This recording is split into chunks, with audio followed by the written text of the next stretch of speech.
Well, let's stay with that announcement by the President. Get you some reaction now. We're joined by Program Manager for the African Policing Civilian Oversight Forum, Themba Masuku.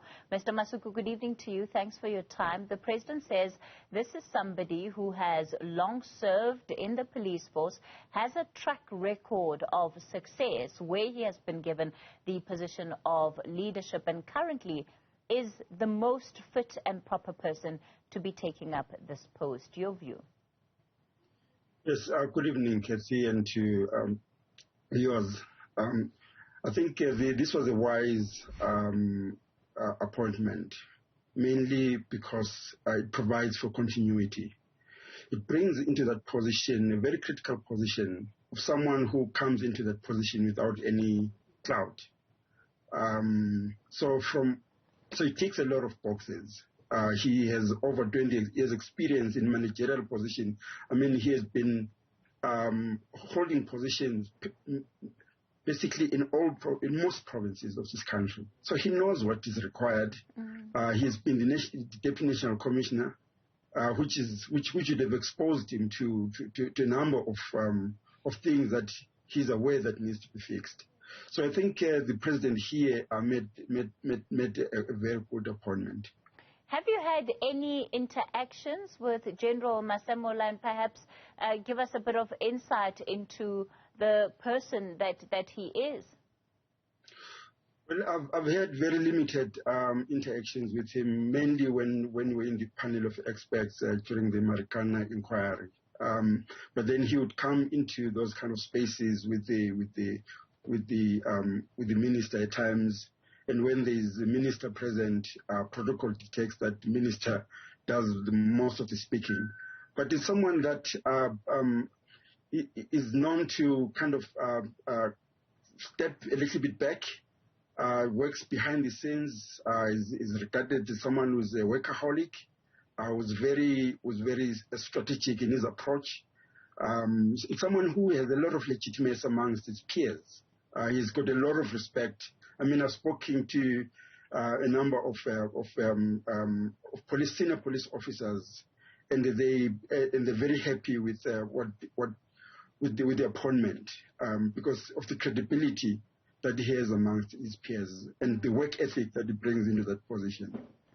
President Ramaphosa spoke at length about the issue of trust in the police and the need to have interventions that will help the South African public trust the police more than they do right now, and to restore actually that trust in the police. Do you think that a move like this one will also give the public confidence that things could well move in a different direction? I really hope so, given that he has been exposed to a number of challenges. He has seen national commissioners come and go, and he's aware of the reasons why they come and go. He's aware of some of the difficulties national commissioners have faced that have either made them fail or succeed. So he comes into that position with a very good insight of what needs to happen, and the issue of credibility and legitimacy of the police is become very important. I'll be very surprised if he does not continue on the recommendations of the panel of experts around rebuilding community police relations, because that is at the center of any successful policing anywhere in the world. Of course, there is the big challenge of resources that, the police service in this country has been facing for a number of years.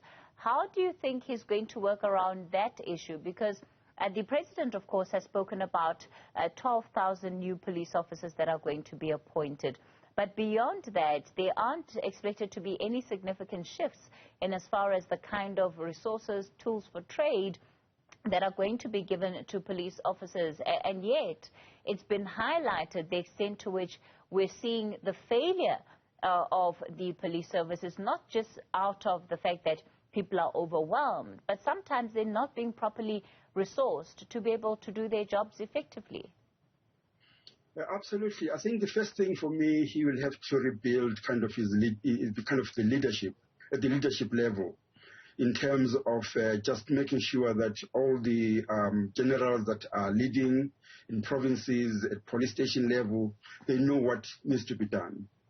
Partly because there has been almost like a leadership paralysis that needs to be restored.